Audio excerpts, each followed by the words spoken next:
गेले चोरीला. होय होय. पुन्हा काय आता कसं सांगू तुम्हाला, लई नुकसान झाले. काय झाले? नवरा होता तो बी गेला, आता तुम्हाला माहितच आहे. होय होय होय. मुलं काय मुलं आहे ती की किती? 10-12 मुलं आहे ती. मराठी आधी नॅट चांगलं केलं. माझ्याकडे नाव केलंय गड्या, काय का असं ना. मुलं चांगली आहे की. आता बंद आहे का चालू आहे? कशाला? नव्ह, ते नव्ह. मुलं सांभाळायला चालू आहे का लग्न होऊन गेली? लग्न होऊन गेली हा? मुलं अरे नवरा असताना झाली मुलं. काय काय झाले बाई? तुमच्या जन्माची कथा म्हणजे परिस्थिती गरीब आहे. होय. त्यांना किती पैसे द्यावं? त्यांना लागेल तेवढे ठीक आहे, आपल्याजवळ आहे तर 10,000 रुपये. कोंबड्याचं खुरुड कोंबड्याचं खुरडू घ्या, मुलं सांभाळा 10,000. आणून त्याला येणार लावतो पुन्हा घेऊन जा. हा. कुणाच्यात सोड कोंबडी. ए बाई, तर कुठे झाली? ही 10,000 रुपये घे जा. जाऊ. हा, जा. मी राहते की दरबार मध्ये. नका कशाला पेटवू, दरबार जा. पेटवाय? जा तिकडे. महाराजे त्याच्या जन्माची तारीख विचारा. शिकून तर पडगावचं दिसतंय गड्या. काय बीडकडचं आहे का काय? अरे बीडकडचं नमुना आलाय का? नाची तोंड असंच बांधतो तू. हे बघा,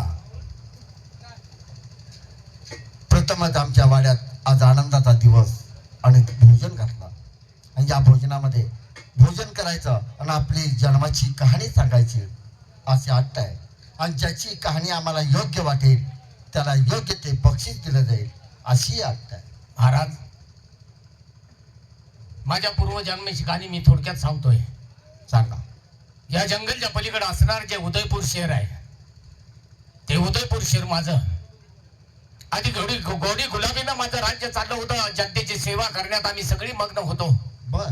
पण चाललेल्या सुखी संसाराला कुणाची तर दृष्ट लागली आणि आमचा चाललेला हा सुखाचा संसार त्या ठिकाणी ढासळला गेला. मग? माझ्या आईच्या मनात थोडं पाप निर्माण झालं. आमच्या भावात वैरत्व निर्माण करून दिलं. माझ्या थोरल्या भावाला घरातून हाकलून दिलं, कारण ती राजगादी माझ्या धाकट्या मुलाला मिळावी म्हणून त्या आईने केलेला हा पराक्रम. बर. ज्यावेळी हा पराक्रम त्या धाकट्या मुलाच्या कानावरती गेला, त्यावेळी त्या धाकट्या मुलानं तेही घर सोडलं, कारण आपल्या सख्या भावासाठी. त्या भावाच्या पाठीमागं निघून गेला. काही अंतरावर गेल्यानंतर त्या भावाभावांची भेट झाली. दोघं एकमेकाला कडकडून भेटले मग? आणि त्यांनी ठरवलं आता इथनं पुढचं राहिलेलं आयुष्य दोघांनीच एकत्र काढायचं. बरोबर आहे. पण दैवयोगाने ते परमेश्वराला मान्य नव्हतं. थोडे दिवस ते दोघं एकत्र राहिले. या जंगलातून बाहेर पडत असताना त्या लहान भावाला ताण लागली आणि त्यानं थोरल्या भावाकडे मागणी केली, मला थोडं पाणी आणून दे. थोरला भावानं ती मागणी मान्य केली, पाणी आणायसाठी गेला. पण त्या ठिकाणी त्या धाकट्या भावाला सर्पदंश झाला आणि त्या ठिकाणी तो मरण पावला. पण त्या ठिकाणी तो मरण पावलेला असताना त्याला अग्निकांड देण्यासाठी थोरला भाऊ ज्यावेळी पाणी घेऊन आला, त्यावेळी त्यानं पाहिलं आपला भाऊ आपल्याला सोडून गेलाय. म्हणून त्यानं अग्निकांड करण्यासाठी जंगलात सरपण गोळा करण्यासाठी गेला. त्या ठिकाणी या भूतलावरती महाराजांचा अवतार निर्माण झाला. त्यांनी त्याला जिवंत केला आणि त्याला सांगितलं याच दिशेने गेलाय. म्हणून तो भावाचा शोध घेण्यासाठी त्याच्या पाठीमागे धावत गेला, पण भाऊ सापडला नाही. त्या जंगलात एक राक्षस त्याच्या आडवा आला. त्या राक्षसाचा त्यानं घात केला. पण याच राज्यातला सेनापती यानं आमचा राक्षस का मारला म्हणून त्याचे हात पाय बांधून त्याला दरीत फेकून दिलं. तो मुलगा त्या ठिकाणी वेळेत पडलेला असताना त्याच राज्यातला एक गणा कुंभार आणि गणू कुंभारीन यांनी त्या मुलाला वाचवलं. त्या मुलाने त्यावेळी शपथ घेतली, आजपासून तुम्हीच माझे आई बाप. त्या मुलानं त्या बाजारात त्यांना मदत करण्यासाठी एक दिवस बाजारात गेला, पण त्या बाजारात काही दंगल झाली. त्या ठिकाणी त्याची गाडगी फोडली गेली. तो रडत उभा राहिला. त्या सेनापतीच्या मुलीने त्या मुलाला पैसे दिले. तो आनंदाच्या भरामध्ये घराकडे गेला आणि तिथून त्याने आई वडिलांना सांगितलं, आजपासून तुमच्या पाठीमागचं दुःख संपलं, आता आपण सुखाने दिवस काढायचे. आणि आज आम्ही सुखाने जगत असताना या ठिकाणी अचानक जेवणाची आरोळी आली. म्हणून या ठिकाणी मी आलो. आणि आरोळी आल्यानंतर या ठिकाणी दौंडी दिली होती की पूर्व जन्माची कहाणी सांगा आणि बक्षीस मिळवा. बरोबर. बक्षिसाच्या आशेने मी आलोय. पण ही जी कहाणी सांगितली त्या दोन भावांची नावं काय? महाराज, तुम्हाला फक्त कहाणी ऐकायची होती, भावांची नावं काय करायची?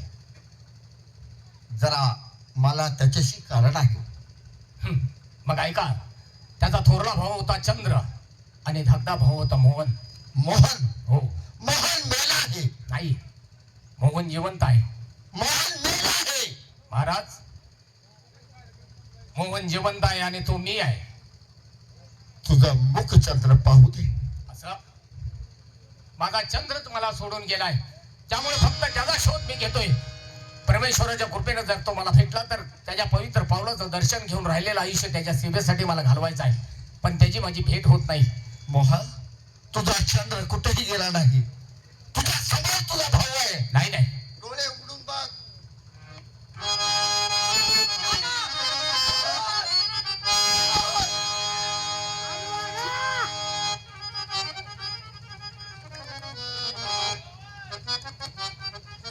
पाहिलं दादा, त्या परमेश्वरानं कशी का असेना पण भावाभावांची भेट घातली. दादा, माझी आता तुला शेवटची एक विनंती आहे. बोल, कोणती विनंती आहे? आता मला तुझ्याकडून धन द्रव्य काही नको आहे. आपण असंच आपल्या राज्यात जायचं आणि राहिलेल्या आयुष्याच्या जन्मताच्या आई वडिलांची आणि जनतेची सेवा करायची. बरोबर आहे तुझं, पण आपल्याला हे राष्ट्र सोडून चालणार नाही. या राष्ट्राचा राजा झालोय मी, राज्याभिषेक झालाय माझा. असं कर, आपलं राष्ट्र तू सांभाळ, हे राष्ट्र मी सांभाळेन. ठीक आहे, चालेल, जशी तुझी आज्ञा. या ठिकाणी वग्नाट्याचं काम संपलंय. पुन्हा कधी काळी आपल्या